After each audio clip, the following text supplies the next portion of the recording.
Hey there guys, Bzee again, and today I welcome you to another video. This time a different genre of it, at least for me, and a small experiment. A game review, so to speak. I figured why not try it on a game that already appeared here on the channel and I had quite positive first impressions.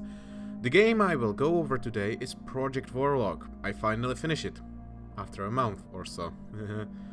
So, let's jump right in, shall we? So, let's start with the basics.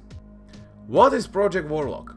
Well, it's a game that was released in 6 December 2018, meaning that this game is quite recent, being 4 months old. And it's a game with style reminiscing of old Doom games or Wolfenstein. In case you guys don't know, it's mostly a 2D shooter with pixel graphics and no time to reload.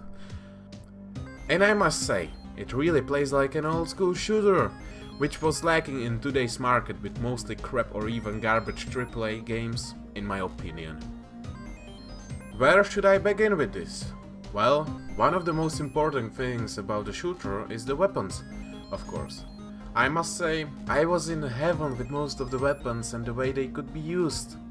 There are 16 weapons ranging from melee to guns to even dynamite. Some of them can be more useful than the others and sometimes even more overpowered, but every weapon has its own purpose, which is important.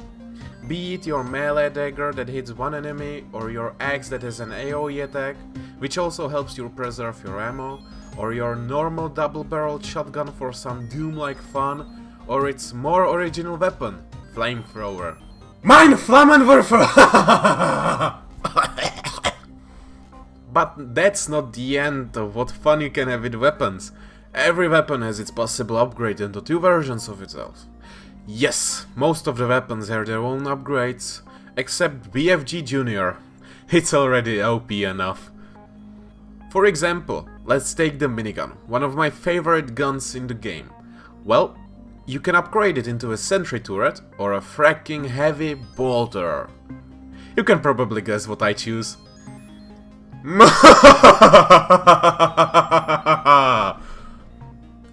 Yeah, upgradable weapons, but you can only choose one of the upgrades for your run, which is a bit meh, but at the same time it gives you the chance of replayability. Another interesting and quite useful thing is magic. Yes, in this Doom-like shooter you can use magic. And it's not just a gimmick for the looks and after a few minutes you forget you have it.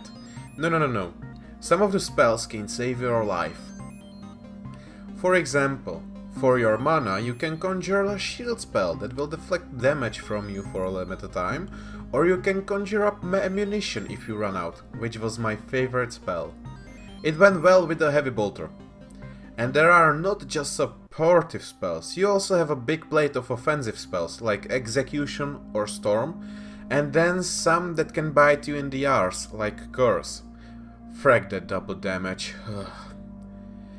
You get these spells thanks to the spellbooks in the map levels that you'll find through your run.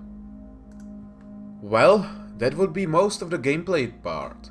But oh wait, there's still the RPG aspect of the game, which works as stats, like in any RPG game.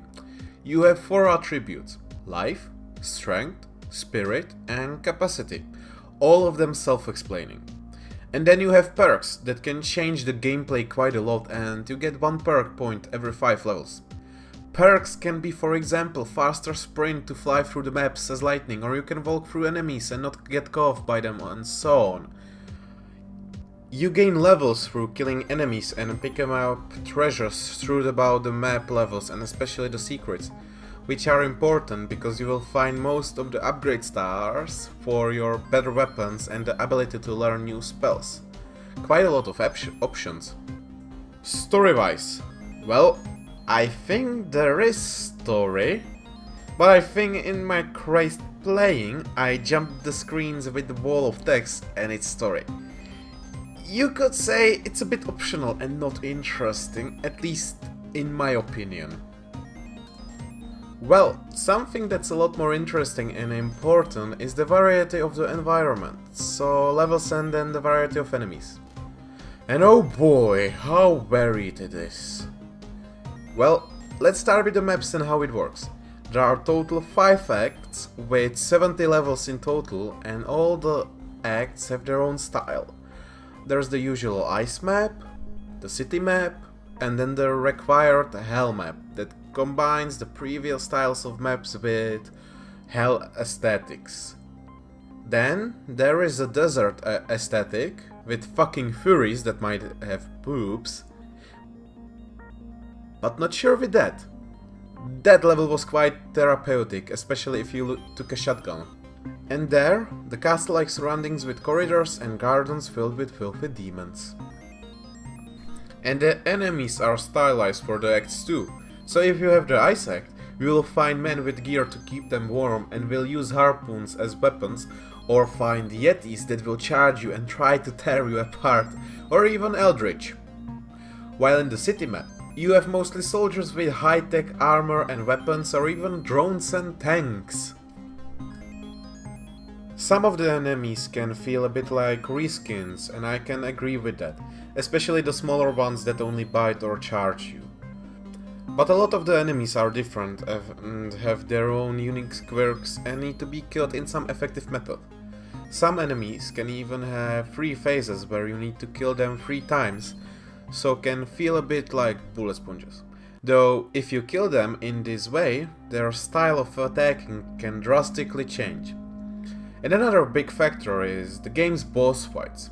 Yes, this game has boss fights. There are exactly 5 bosses, 1 per the arc's end. And all of them are unique, though some of them can be quite annoying or even a bit rage-inducing and heart-racing. Looking at you, final boss, won't spoil that for you. I also wanna show you a small part of the game that's done brilliantly, which is its wonderful metal-filled soundtrack that's giving you the right vibes in your berserk maddening gameplay.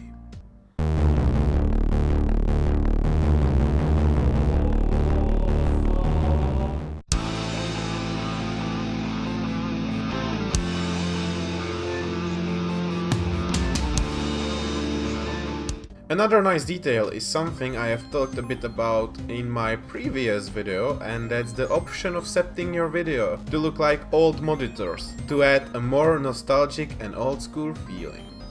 Add curve, make the pixelization even more prominent, or change the color palette to some of the older type of monitors. If you are a true geek and love this kind of thing, then you will have a lot of fun with it. So, overall, what I could say about the game? Well, it's a good game to say the least. And it's something I needed in this time, where I could just lay back and enjoy a bit more of mindless fun with a good gameplay in interesting environments, accompanied by a brilliant soundtrack and atmosphere. And I got that fully, just for €11, which is a nice price, and I strongly recommend you guys to buy it, if you like this sort of game. You can also wait for a sale, for a more cheapskate option. So yeah guys, this was my first attempt at a kind of review on a game that is a bit older, but felt good about it and had a lot of fun with it. I hope you liked the video, and if you did, please leave a like and subscribe. And write down in the comment section what you thought about the review. Any criticism is always welcome. And if you have played the game, then just write if you agree with me or disagree. Will be interesting to see your opinions. Anyways, hope you like it, and I will see you next time. Have a nice day, and see ya. Bye!